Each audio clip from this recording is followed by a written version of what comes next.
আসসালামু আলাইকুম। Welcome back to my channel. আমি রুনা আক্তার মুন্সিগঞ্জ থেকে বলছি। ব্লগার মম রুনা চ্যানেল থেকে সবাইকে স্বাগতম। আশা করি দূরে কিংবা কাছে, দেশ কিংবা বিদেশে যে যেখানে আছেন আল্লাহর রহমতে ভালো আছেন। আমিও আল্লাহর রহমতে ভালো আছি। আজকে নতুন একটি ভিডিও নিয়ে চলে আসলাম আপনাদের সাথে। আজকের ভিডিওটি আমি শুরু করেছি সকাল থেকে। এখন যেহেতু রমজান, তাই আমি ঘুম থেকে উঠে সকাল সকাল কোরআন তেলাওয়াত করতে বসে পড়লাম। তো সকালে ঘুম থেকে উঠে কোরআন তেলাওয়াত করতে ভালোই লাগে, তাই মেয়েরা এখনও ঘুম থেকে উঠে নেই, তাই আমি কোরআন তেলাওয়াত করা শুরু করেছি। এখানে তারা দেখেন ঘুম থেকে উঠে আমাকে ডাকতেছে, আম্মু ঘুম ভেঙে গেছে, আমাদেরকে উঠিয়ে নিয়ে যাও। তো আমি আসলাম তাদেরকে ঘুম থেকে ওঠানোর জন্য। ঘুম থেকে উঠে তাদেরকে হাত মুখ ধুয়ে বললাম যে নাস্তা করো। তারা বলতেছে না, নাস্তা করব না। তো কী করো, বলতেছে আমাদের বিস্কিট দাও। তো আমি একটা বিস্কিটের প্যাকেট তাদেরকে দিলাম। তারা এখন বিস্কিট খাবে। এই যে দেখতেই পাচ্ছেন তারা বিস্কিট খাচ্ছে, আর আমি তাদেরকে বিস্কিট দিয়ে আবারও কোরআন তেলাওয়াত করতে শুরু করলাম। রমজান যেহেতু, কোরআন খতম দিব না তা কি আর হয়। তো কোরআন পড়তে পড়তে খালা এসেছে, বলতেছে চাল দিতে। তো আমি কোরআন তেলাওয়াত রেখে খালাকে চাল দিতে উঠলাম। মেয়েকে দিয়ে পাঠিয়ে দিলাম। আমি মেয়েকে গেটটা খুলে দিলাম। গেট নক করতে না করতেই খালা আবার অন্যদিকে চলে গেছে। তো মেয়ে এখন গেটের বাইরে গিয়ে খালাকে চালটা দিয়ে আসবে।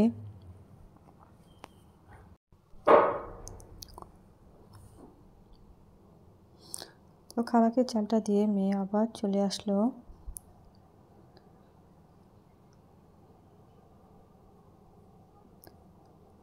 কিছুক্ষণ পরে আবার আরেক খালা এসে গেট নক করতেছে, তাকে আবার আমি টাকা দিয়ে বিদায় করলাম। এখন আর পড়তে বসবো না, যেহেতু অনেকবার উঠে গিয়েছি আর সংসারে কাজকর্ম আছে টুকিটাকি, তাই এখন আমি ঘর গুছাবো। দেখতেই পারছেন সকালবেলা মেয়েরা ঘুম থেকে উঠে বিছানা যেভাবে ছিল ওইভাবেই আছে।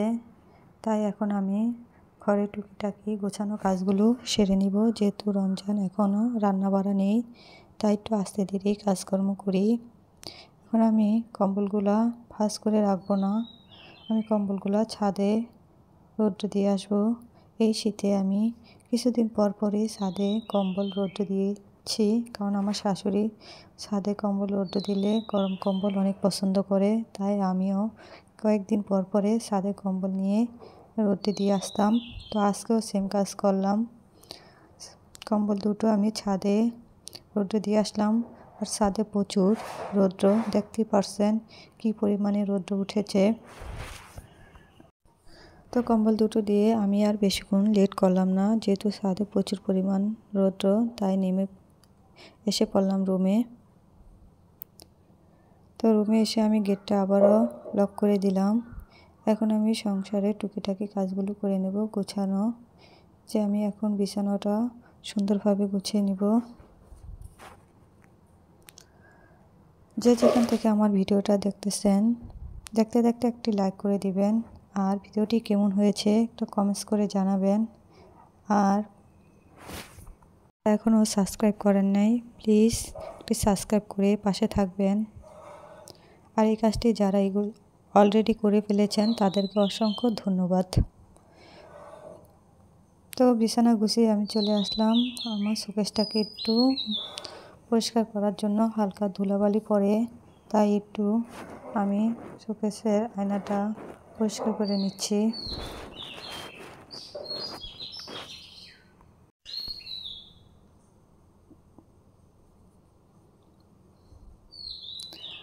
তো শোকেসটা আমি মুছে চলে আসলাম ঘর ঝাড়ু দেওয়ার জন্য।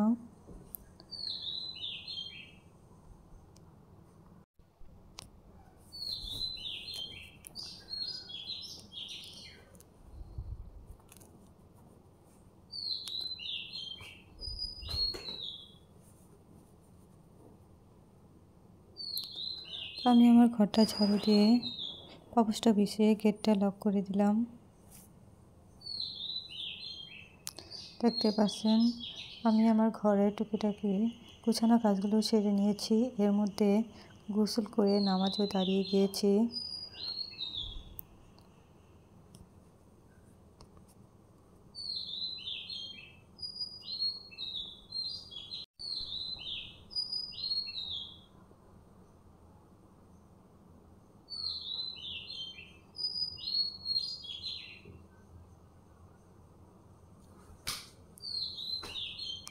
নামাজ শেষ করে আমি তসবিহ পড়তেছি। তো এখানে আমার তসবিহটা অনেকটাই লুজ, পড়তে খুব কষ্ট হইতেছে, তাই 2 হাত দিয়ে তসবিহটা আমি পড়তেছি। তো তাসবিহ পড়া শেষ হলে আমি তসবিহটারে একটু মেরামত করে নিব।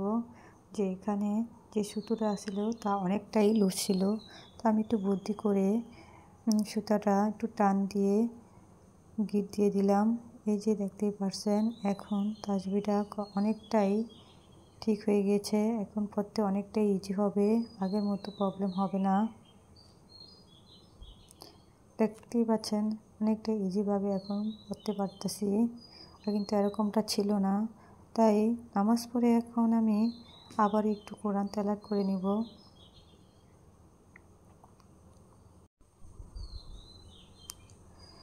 নামাজ শেষে আমি বেশ কিছুক্ষণ আবারও কোরআন তেলাওয়াত করে নিলাম।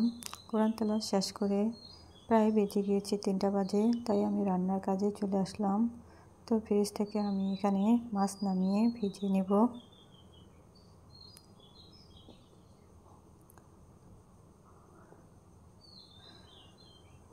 মাছটা ভিজিয়ে রেখেছি। এখানে আমি ফ্রোজেন করে রেখেছিলাম ডাল বাটা, ওটাও নামিয়ে নিয়েছি। আর মেয়েদের এখনও খাওয়া দাওয়া করায়নি, তাই এখন মেয়েদের ভাত খাওয়াবো। গতকালকের মুরগি গোস্ত ছিল, ওইটা দিয়ে এখন মেয়েদের ভাত খাইয়ে দিব। তো ভাত খাওয়া শেষ করে এখানে বেশ কিছু ময়লা জমেছে, তো আমি ময়লাটা ফেলে দিয়ে আসবো। ময়লা ফেলাতে গিয়ে দেখি বাসায় এক আপা তার মেয়েদের নিয়ে পিঠা বানাচ্ছে। তো পিঠাগুলো দেখতে খুব সুন্দর, আর এই পিঠাগুলো বানিয়েছে সিরিজ দিয়ে। দেখতে পারছেন আমার কাছে খুব ভালো লেগেছে, আমি কখনো বানাইনি, তাই আমিও একটা ট্রাই করলাম। লেট হয়ে গিয়েছে, তাই আমি ওখান থেকে এসে সাথে সাথে রান্না বসিয়ে দিলাম।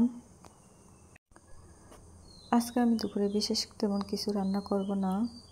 এখানে আমি রুই মাছের মাথা নিয়েছি, তাই রান্না করব। এখানে আমি সব ধরনের মশলা দিয়ে দিয়েছি। মশলাটা ভালো করে কষানো হয়ে গেলে রুই মাছের মাথাটা আমি দিয়েছি। আর আমি রুই মাছের মাথাটা বেগুন দিয়ে রান্না করব, তাই বেগুনটাও আমি দিয়ে দিলাম। তো এখানে রান্না বসিয়ে দিয়ে আমি বাকি টুকিটাকি কাজগুলো করে নিব। এখানে একটা বাটিতে ডাল বাটা নিয়েছি আর বেসন নিয়েছি। এখানে সব ধরনের মশলা দিয়ে দিব এখন আমি। হলুদ, মরিচ, জিরা ফাঁকি, ধনিয়া ফাঁকি, যা যা লাগে সব কিছু দিয়ে আমি রেডি করে রাখবো, যাতে করে আমি ইজিলিভাবে ইফতারগুলো ভেজে নিতে পারবো। আগে রেডি করে রাখলে ভাজার সময় তেমন কোনো প্রবলেম হয় না। আমার তরকারি রান্নাটা শেষ হয়ে গিয়েছে, তাই আমি এখন ভাত বসিয়ে দিয়েছি। শাশুড়ি মা আলু ভর্তা খাবে, তাই একটা আলু আমি ভাতে দিয়ে দিলাম। আলাদা করে আর সিদ্ধ করলাম না। আপনি দেখতেই পারছেন আমি সব ধরনের মশলা দিয়ে দিয়েছি পোড়াতে। আর এখন আমি শরবত বানাবো। শরবতে আমি ইসবগুল দিয়েছি, আর এখানে অল্প পরিমাণে চিনি দিয়ে দিব, কারণ আমার শাশুড়ি মার ডায়াবেটিস, সে মিষ্টি খেতে পারে না, তাই হালকা চিনি দিয়ে দিব। অল্প পানি দিয়ে চিনি দিয়ে ইসবগুল দিয়ে আমি এখন ভিজে নিব। ইফতারের পূর্ব মুহূর্তে আমি বেশি করে পানি দিয়ে শরবতটা রেডি করে নিব। এই যে দেখতে পাচ্ছেন আমার তরকারিটা অলরেডি হয়ে গিয়েছে। আসর নামাজ হয়ে গিয়েছে, আজান দেওয়া হয়েছে। আমি আসরের নামাজটা পড়ে চলে আসলাম রান্নাঘরে ইফতারের ভাজার জন্য। তো এখানে আমি বেগুনি বানাবো। তো বেগুনির জন্য আমি বেগুন নিয়ে নিয়েছি। আর এখন কড়াইতে বেগুনি দিয়ে দিয়েছি। আমি বেগুনি খুব ভালো ভাজতে পারি না, তারপরও ট্রাই করি বাচ্চাদের জন্য। এই যে আমি আগে থেকেই আলুর চপের জন্য ফ্রোজেন করে রেখেছিলাম, তো এখন ফ্রিজ থেকে নামিয়ে তা এখন ভেজে নিব। যেহেতু ফ্রিজে রেখেছি তাই আমি হালকা আঁচে আলুর চপগুলো ভেজে নিব। তো আলুর চপগুলো ভাজা হয়ে গিয়েছে। আমরা যেহেতু মানুষ দুজন, আমার শাশুড়ি আর আমি, আর আমার মেয়েরা তেমন খায় না, তাই আমি অল্প করেই ইফতার বানিয়ে নিই। আর এখানে আমাদের বাসার হালিমা আপা ইফতার দিয়ে গিয়েছে, তাই আমি অল্প করে ভেজে নিলাম। আমারও ইফতারটা ভাজা হয়ে গিয়েছে, আলুর চপ, বেগুনি, পেঁয়াজু। এই যে দেখেন, এখানে আমি সব ইফতার নিয়ে বসে গিয়েছি। কিছুক্ষণ পরে আজান দিয়ে দিবে। আলহামদুলিল্লাহ, আজকে ইফতারে এই ছিল আমার আয়োজন। আমি নিজেও ফল কেটে নিয়েছি। এখানে হালিমা আপাও ফল, পেঁয়াজু, আলুর চপ, বেগুনি সব কিছু দিয়ে গিয়েছে। সব কিছু মিলিয়ে আল্লাহর কাছে শুকর, আলহামদুলিল্লাহ। আজকে এ পর্যন্তই। সবাই ভালো থাকবেন। আল্লাহ হাফেজ। আসসালামু আলাইকুম।